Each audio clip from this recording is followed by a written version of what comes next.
I'm David Lombardo, and this is WCNY's The Capitol Press Room. And earlier this year, we highlighted a legislative effort designed to ensure New York's rules and restrictions on loans, including a 25% cap on interest rates, would apply to the latest iteration of financial products offered to New Yorkers as an advance on their wages, which critics argue are essentially operating as payday lenders. And to that end, New York Attorney General Letitia James filed a lawsuit last year alleging that two of the major players in this space, MoneyLion and DailyPay, are exploiting workers with illegal loans, claims the companies are disputing in court. For the financial industry's perspective on this evolving issue, we're joined in the studio by Phil Goldfeder, a former Democratic Assembly member who is now the CEO of the American Fintech Council, whose members include MoneyLion and DailyPay. Thanks for making the time, Assembly Member. Thank you. Thank you so much for being here. It is always exciting to be back in Albany. And I know most people don't say that, being excited to be back in Albany. But I have very fond memories of my time here, and getting to be back here and seeing so many former colleagues is exciting for me. But maybe not be here too often. Yeah, I mean, again, I didn't have to sit in session. I don't have to go into conference. So, I get to be here, do the things that I love to do, and maybe avoid some of the things I didn't love to do when I was sequestered here for so many years. Well, they've got some new rules on attendance that you might have liked in terms of not having to be here to vote. So maybe it's not so bad. I don't want to take this conversation in a different direction than we intended, but it was a Scott Stringer that created the rules to require people to be here.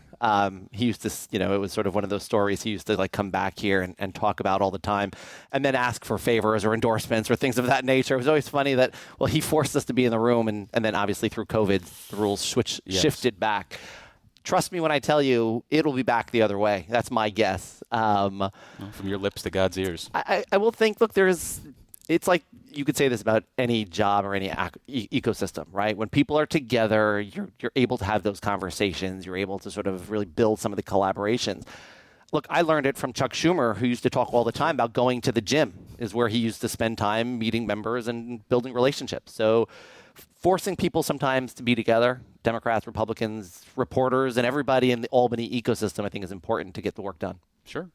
Well, let's turn to why you're here today, and I want to start with the crux of this complaint from the Attorney General's office, as well as this legislative regulatory effort, which is this idea that companies like MoneyLion and DailyPay are effectively offering short-term loans, even though the costs to the users are framed as fees. New York's AG, Tish James, has said, quote, "These are payday loans by another name." From a practical perspective, what's wrong with this assessment of the financial tools offering earned wage access, I guess? So let me go back and just start with when I left public office, and as many of your listeners will know, my district was devastated during Hurricane Sandy, which really highlighted the insurance and the banking infrastructure problems that exist when you lack the innovation and the technology. I joined an innovative bank, and then ultimately the American Fintech Council, to continue my public service in a way of finding ways to create access to financial services to families historically cut off, but unfortunately families find themselves in positions where they don't have access to traditional means of financial services, and that's where responsible innovation comes in. I want to say that again because I think it's critically important: responsible innovation. Not all innovation is created equal. There are, in every industry, there are nefarious actors trying to take advantage of people. We focus at the American Fintech Council on responsible actors trying to create that access. Something you said in your question, in the premise of the question, which I'll push back on, is sort of the idea that this is an advance, right? An advance means I'm getting something that is not mine, right? And that is... Why does it mean that? An advance is, again... It's something I'm expecting. I'm just getting it a little earlier. The words you just used, I'm expecting it, right? I haven't yet earned it. And that is the fundamental difference here. Well, when I get paid after 2 weeks of work, but it's not necessarily work that I haven't done. That's exactly the point, right? Today is the 16th. Many people... Well, I say in Albany, we used to get paid every other Wednesday. Well, right now, none of these lawmakers are getting paid. As the budget sort of drags on, negotiations drag on, no one's getting paid is exactly right. But let's say today is the 16th, right? I got my full paycheck yesterday, it goes where my budget generally allocates my paycheck, right? Assuming that you're living paycheck to paycheck or you're struggling and you're living on that line, my paycheck came in and it got allocated to the areas it needed to get allocated, and all of a sudden, something happened this morning. Right? Like I was on my way here to Albany and I blew out a tire and I don't have any liquidity. There are a lot of traditional forms that I think many people are used to. Could I go to a check cashing place? Can I go to a payday lender? Can I go to a pawn shop? Can I take my ring and go get money until my next paycheck comes in? Here is the fundamental question. Today now is the 16th, right? It's still early in the day, but let's pretend the day is over. I just earned $100 today, right? Whatever the number is, right? And we're not solving for the pay problems and the compensation problems, I think, we agree with, right? People should be getting paid more for the work they're doing. But there's now kind of like, I've worked this day.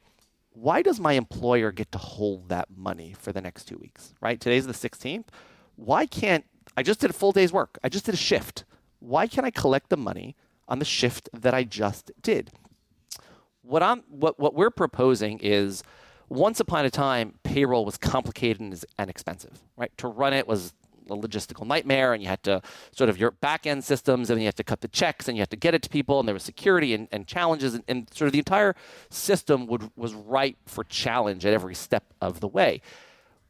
With responsible innovation, I could know in up to the hour how much time I've worked and how much pay I'm entitled to. Not because I want it, not because I hope in the next 2 weeks I'm going to get it, but because I've already worked it and it's my money. It's mine. I worked the time. Meaning, let's take this as an example. If I were to get laid off on Friday, would my employer still owe me the time between my last paycheck and the end? Yes. Which would tell you and dictate, oh, so it's my money. Why do we allow, in today's day and age, why are we allowing employers to hold employee wages? So I don't understand what this has to do with this critique that the service you're offering, that your members are offering, is being done at exorbitant fees, is how the critics would argue, that they are effectively giving people money that they would have otherwise gotten later, but attaching what these people are calling usury rates to it that are exorbitant. I mean, you talked about responsible innovation, and the legislation that's out there would say, hey, we are going to make these players play by the same rules as someone who offers a more traditional lending instrument. So why not play by those same rules? I always love how we conflate sort of the concepts that have been around for a long time, right? Because the same organizations here in New York. I would argue that the institutions that are opposed to this are just trying to skirt what most people would take as a basic, broad definition. Again, it's not. Again, so let's talk about that definition, because I think we jumped steps here. Let's talk about that definition in terms of how do you think about but come back to what the first a loan topic, is. The idea of some sort of cap on what these entities can charge. Does that make sense as a general principle or rule? Some states, again, we've worked across the country. I mean, last year we were working in probably close to 26 states specifically on this issue. I should be clear, the American Fintech Council represents multiple verticals within fintech, earned wage access being one of them. We were in nearly 26 states. This year we're working in a lot of states. The goal is to create bespoke regulatory structures for this specific product. And that, I think, is really at the core. Meaning, but the question was just, are you okay with states putting a cap on how much you can essentially charge? Some states have done that. Are you okay with that? Does that make sense to you? Again, it's not part of our advocating principles, but mostly, and I'll explain to you why. But I'm just asking you a question that seems pretty rudimentary. We did support the bill in Maryland that did have caps. There are other states that have talked about those caps. But so from a principle, you're okay with caps then? I'm okay with the consumer having access to the product they need when they need it, and defining. Is there a concern then that by putting a cap, it will limit access to those products? David, I think you're skipping over the point, and you're jumping to kind of like step 3, and step 1 and 2 are fundamental to the argument before you even get to that, and I'll explain to you why. It's very simply is because how do you think about what a loan is, right? Number one, and then number the state 2 wants to describe a loan as an extension of credit or advance of money. Correct. On borrower's future earned or potential sources of money, including future pay, salary, and earned but unpaid wages or income. You answered it for me. I mean, again, anybody who listened to what you just said, Sure. You just talked about advances or future earnings. I'm not talking about future earnings. So you're disputing the idea that you would fall under that definition. I'm not, because you've done the work already, so it's not money that you're going to get in the future. Those same consumer groups that are opposed to earned wage access are also, sort of those consumer groups who are against big corporations sort of, stealing wages from consumers and from workers. Why are we not as concerned that those big corporations and many big companies get to the float, right? Like they get to hold on to money that doesn't belong to them, essentially. It already belongs. It's a social construct that we are accepting as fact. Earned wage access, I want to really take this back for a second, because earned wage access no credit checks. It's absolutely credit invisible, right? There's no traditional underwriting in that. There's no hard checks and there's no collections. I want to be clear about this. Meaning, the concept of a debt trap is you need money to pay back the money that you borrowed before, and then you need money to continue to, it's a vicious cycle of borrowing to continue to pay back the debt that you already had. Earned wage access, you do not have to pay it back. And number two, there are no collections of any kind. It doesn't get sent to collections agencies. It doesn't get reported to credit bureaus. It doesn't hurt your credit score. It is credit invisible. Is that because the amounts are so little that it would it's not because, worth the time to collect $2.99? No. Or because they don't want to go after that, because then it would say, yes, we are a loan, and by going after that, we've shown our hand, and thus you're going to want to regulate us. David, like a loan.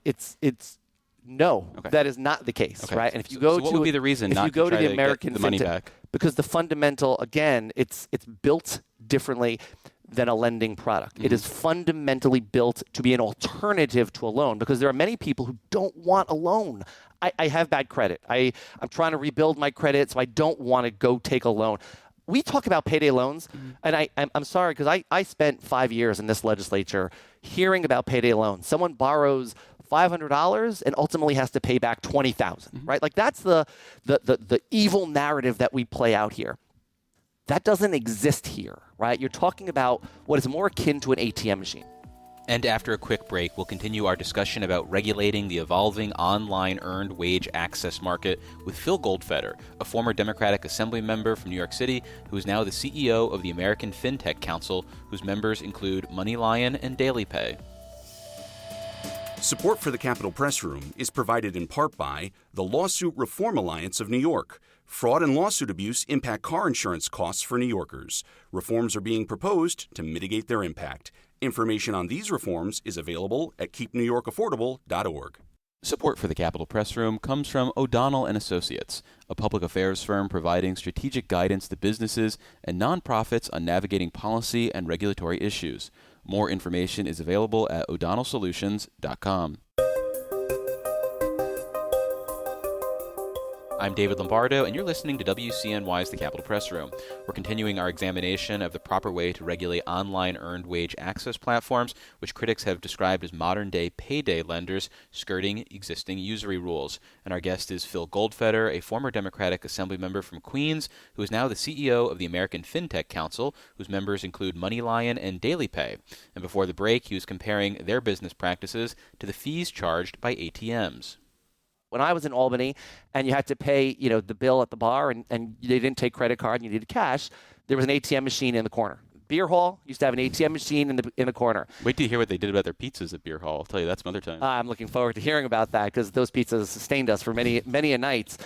We would go to the ATM machine, and when you went to put in your card, and by the end of the transaction, it says there was a $4 fee to take out this $40. Do you want to proceed?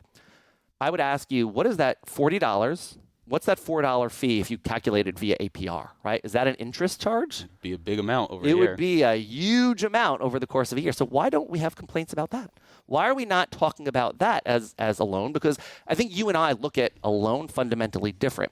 Earned wage access is more comparable to an ATM transaction, because let's say I'm a Chase customer and that's a Bank of America ATM machine. Someone's loaning me money, right? I don't have a Bank of America account, but I'm able to take out money from that machine. And so we pretend that the back end doesn't exist, right? We pretend that all the money movement on the back end doesn't exist, but it's the exact same thing here. Earned wage access is providing opportunity, in many cases for free. There are free options, and the American Fintech Council put out a set of standards that requires, that we've built into many of the legislation that we've promoted, requires a free option. But again, there are sometimes fees more akin to an ATM machine versus trying to calculate via APR. And I would take it a step farther and say the vast majority of Americans and the vast majority of New Yorkers, myself included, by the way, because I'm walking around, I have 2 credit cards in my pocket. I could not tell you what my APR on those credit cards are. And I would sort of venture to guess that most people walking around with their credit cards in their pocket, if they didn't make their payment, couldn't really calculate, am I paying 21%, 26%, 30%?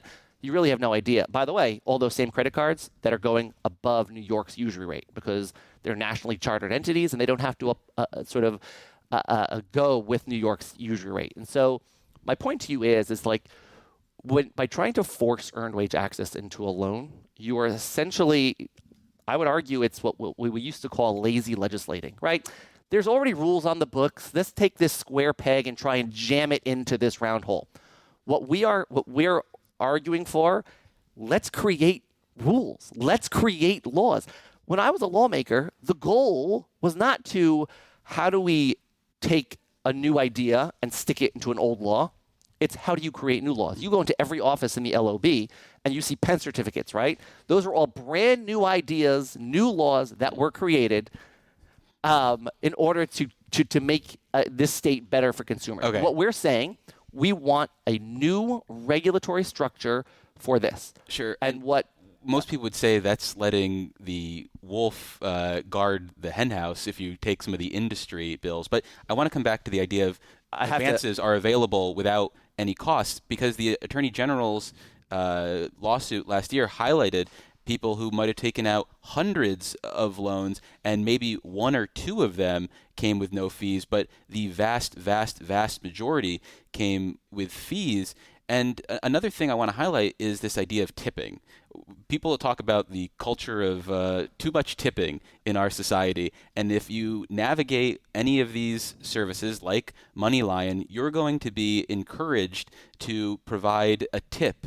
And can you walk me through what reason a customer would have to go through a earned wage access platform and give a tip to one of these entities? So again, I have to sort of go back and push back on the premise of the question and sort of like we casually. What's the reason for giving a tip to an earned wage access? You casually sort of talk about, well, the Attorney General mentioned one case where there's exorbitant fees. Sure. I'm always fascinated. I'm just offering another side of that example, but please focus on the tip question. It doesn't exist. Again, it's a nice theory that sometimes consumer people groups aren't asked about tipping. Again, you mentioned the Attorney General's lawsuits and this only idea. in response to you saying that people don't necessarily even have to pay fees. They do not. So right, but I'm saying that there are people who also have paid a lot of fees on most of their payouts. So turning to tipping, why should they? Is that true? I mean, I'd like to see the statistics. I and didn't the say. data. I said there are people who have paid a fee. Paid fees on the vast majority. How do we of their define claims. Exorbitant or in a vast I didn't majority? Say vast majority. Okay, the person took out nearly 500 loans. Only 2 of them. Again, they're not loans. I'm sorry. So we're talking. I don't know what we're talking about. That's the problem. They're taking 500 advance payments, and only 2 of them didn't come with fees. Again, they're not advance payments. But David, according to your language. So why won't you answer my question about tips? Again, because I'll tell you why. Because in the narrative, and again, as you know, let you give your example about the people who don't pay fees. So I'm just offering a counter narrative, and I would hope that you would just answer the question about tips. The answer is that you do not have to give a tip. So why are they asking for tips? Is what I'm saying. Look, I had a campaign website and we collected money through ActBlue. Mm-hmm. ActBlue asks for tips, right? When you do make a contribution through ActBlue sure. or other websites for campaign contributions, they're asked for tips. I bought my coffee this morning and I was asked for a tip. I have no objection. Mm-hmm. The idea that asking for a tip is inherently voluntary. You don't have to give a tip ever. But you are asked multiple times on some of these platforms. People can feel pressured, especially if this is a consumer who's not super financially literate and might interpret that to mean I'm required to do this because I'm being told it so many times or I feel pressure to do it. So we believe in 100% transparency, right? We are fully supportive and we build that into our standards. Mm-hmm. If you go to our website, you could see our standards. We build that specifically around tips, right? If you go to our website, you take a look at our standards, specifically around tips, we're aggressive in it needs to be transparent. Consumers have to understand what they're getting into.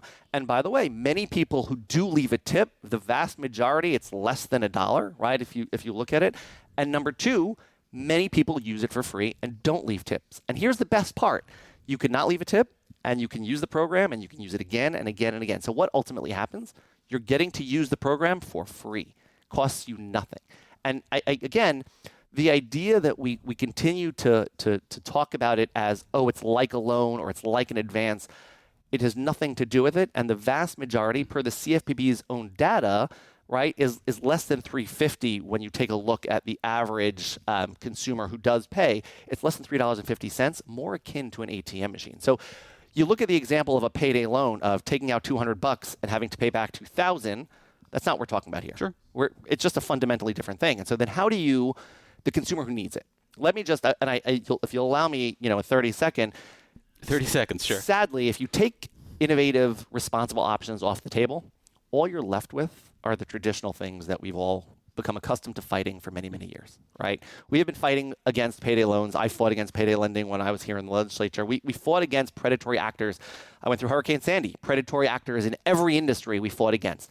You take responsible, innovative new products off the table, consumers will go back to their payday lender. They'll go back to their bodega because that's where they've been getting, sort of bad loans and predatory loans for years. They're going to go to bad actors in the space who are going to take advantage. And so it's not about the industry determining, what the regulations are. We're here. We've worked together with Assemblyman Vanell, Senator Cooney, to create regulatory structures, which, by the way, have been passed in 12 other states. Many of them are Democratic states, to create a bespoke regulatory structure for a product that you couldn't have envisioned 15 years ago. This is a brand new product. Why are we trying to squeeze it into old regulatory ecosystems? Let's understand what it is. Let's understand the challenges. Let's understand the benefits, and let's pass regulatory structures and new laws that find that exact balance. It creates the access without harming consumers, and that, to me, goes back to the debate over ATM machines in the 70s. The same groups that are opposing this opposed ATM machines in the 70s, and they opposed credit cards in the 50s. 30 seconds. Quite frankly, this is an innovative product that is helping New Yorkers today. By taking it away, you're forcing them and forcing consumers into outdated predatory options. And that's my last question. Do you feel like the approach from Assemblymember Stephen Raga and others who are looking to treat these products like loans will have that effect? Will it end up limiting the options in terms of these fintech products that have emerged? Do you think they will stop being offered in New York? And this one really has to be 30 seconds. Yeah, I think the answer is yes. I look forward to talking to Assemblyman Raga. Quite frankly, I think, most of our opponents don't fundamentally understand the product and how it works and how it's structured. And it's sad because I think this is a product that does today serve tens of thousands of New Yorkers, if not even more. And by prohibiting sort of its ability to operate, you're gonna take away responsible options. Creating access to credit is not about removing options. It's about creating as many as possible and then allowing consumers to figure out which ones are the best. Sometimes a home equity loan, sometimes a credit card, sometimes an online loan. There are many financial tools available for consumers to make things safer. The answer is not to take away some of those options. It's to create more responsible ones. Well, we've been speaking with Phil Goldfeder. He's a former Democratic Assembly member who's now the CEO of the American Fintech Council. Assembly member, thank you so much for making time. I really appreciate it. Thank you. Fraud and lawsuit abuse raise car insurance costs for New Yorkers. Reforms are being proposed to mitigate their impact. But some Albany leaders want to keep the status quo. Information on these reforms is available at keepnewyorkaffordable.org.